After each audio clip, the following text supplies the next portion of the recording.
A good 5 years after the Brexit vote, there are still bitter struggles over exceptions to the rules for Britain's exit from the EU. Great Britain's exit from the EU was officially completed at the beginning of last year. The British are no longer part of the political community and the common internal market. However, the position of the northest part of the Irish island in the new relationship between London and Brussels continues to cause considerable tensions. Great Britain is now pushing for renegotiations. The EU rejects this. In the dispute over tariffs for Northern Ireland, EU Commission Vice President Maros Šefčovič has now presented a number of compromise proposals within the framework of the protocol, so no renegotiation. According to this, controls or checks on meat, dairy products, and other foods from Great Britain should be reduced by 80%. This is to minimize the difficulties in intra-UK trade created by the Northern Ireland Protocol. But let's recap. What is the Northern Ireland Protocol? The protocol provides that no customs checks will be introduced between the Northern Irish part, which is British, and the EU member Ireland. Instead, there should be checks between Great Britain and Northern Ireland. This means that the British-held region on the north of the island remains politically part of the United Kingdom, but remains de facto in the European internal market. This means that the necessary goods checks in exchange with Great Britain must take place at the maritime border in the Irish Sea. British customs is responsible for those checks. For the application of these provisions, transitional periods were provided even after the completion of Brexit in order to guarantee the technical installation of the goods checks. The government in London has unilaterally extended the transitional rules for certain products in recent months and postponed the start of checks indefinitely. Customs checks at the land border between Northern Ireland and the EU member Ireland would, according to Brussels and London, jeopardize the Good Friday Agreement of 1998, which ended the decades-long Northern Ireland conflict, the so-called Troubles.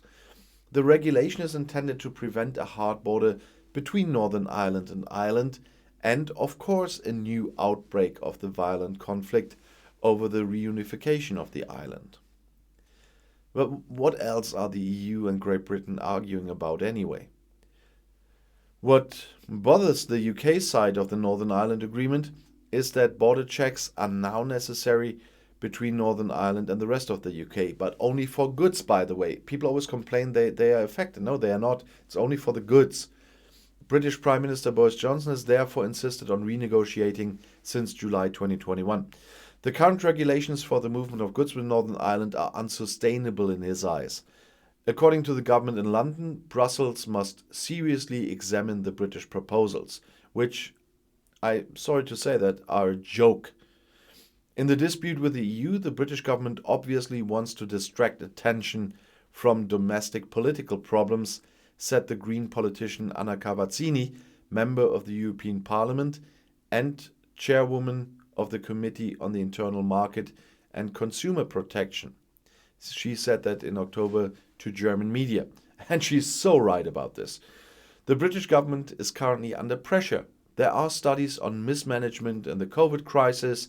There is the petrol crisis and the gas crisis, which are also consequences of Brexit.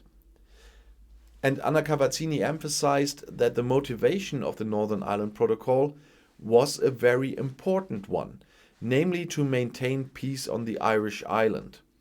The Northern Ireland Protocol is the basis and prerequisite for the trade agreement with Great Britain. This is exactly how the British government negotiated it. The European parliamentarian David McAllister from the EPP also sees it this way. The Northern Ireland Protocol is part of the solution to a problem. The real problem is the hard Brexit. That means the decision of the British government to leave the EU internal market and the customs union, said parliamentarian David McAllister to German media. Should the British government terminate the Northern Ireland Protocol, serious consequences such as infringement proceedings could be threatened. It is important To avoid escalation, the EU has a responsibility to protect the integrity of its internal market, said McAllister, who is, among other things, chairman of the Committee on Foreign Affairs. The European Court of Justice, the ECJ, has a special role to play here. It is the last resort when it comes to the EU internal market law. With Northern Ireland as part of the customs union and internal market, there is no other option but to apply EU law there, McAllister said, and he's right about this. And London wants to change that. But it was not part of the offer by EU Vice Commissioner Maroš Šefčovič to negotiate on the role of the European Court of Justice, emphasized the MEP. McAllister advises the UK government to listen to what civil society and business in Northern Ireland have to say. The Northern Irish economy is pushing for pragmatic, flexible solutions. There are already positive voices from Northern Ireland for Šefčovič's new proposal. There, they recognize the potential to belong to both the UK and the EU internal market. The UK government has also repeatedly threatened the EU to suspend Article 16, or to trigger Article 16. Article 16 of the Northern Ireland Protocol provides that certain provisions of the agreement can be overridden in the event of unexpected serious economic, social, or environmental difficulties. But what problems are there in practice that we didn't know about 2016? Critics of the Northern Ireland Protocol are generally of the opinion that the regulations create a de facto border within Great Britain and that the supply of Northern Ireland suffers. The agreed goods checks between Northern Ireland and Great Britain actually led in part to difficulties in the trade in individual products, but we knew that beforehand that this will happen. Checks and customs formalities take time in places where there was previously no time expended. There are also problems with the delivery of mail. In addition, supporters of the union with Great Britain in Northern Ireland feel disconnected from the rest of the country. But the protocol is not about feelings. The practical problems in the implementation of the Northern Ireland Protocol are also being used by the unionists to express their opposition and to increase tensions, said political scientist Duncan Morrow on German media.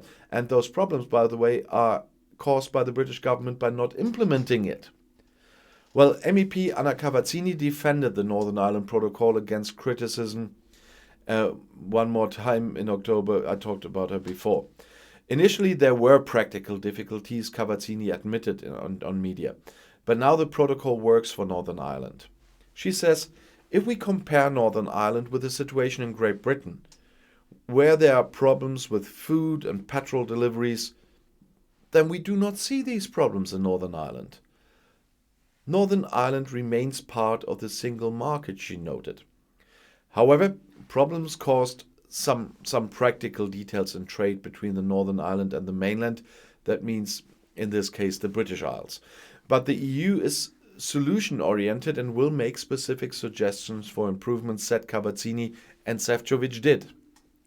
So, why are the threats against customs officers particularly problematic? And because we have seen those this year already. The displeasure of many has already resulted in threats against Northern Irish customs officials. For example, they were referred to as target via graffiti. Groups have been observed collecting license plates from customs officers. The authorities are concerned because there was similar behavior in the Northern Ireland conflict, so that there is even growing concern about attacks by unionist extremists. In response to the threats, the EU and UK customs have withdrawn their staff from the border for a short time. So there have been for some time no checks at the border. And of course, the AstraZeneca dispute made the situation politically more complicated.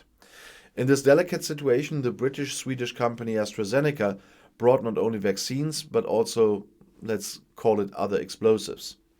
There was suspicion at the time that the vaccine manufacturer AstraZeneca, which received 336 million euros from the EU, had been using vaccine doses since autumn 2020 to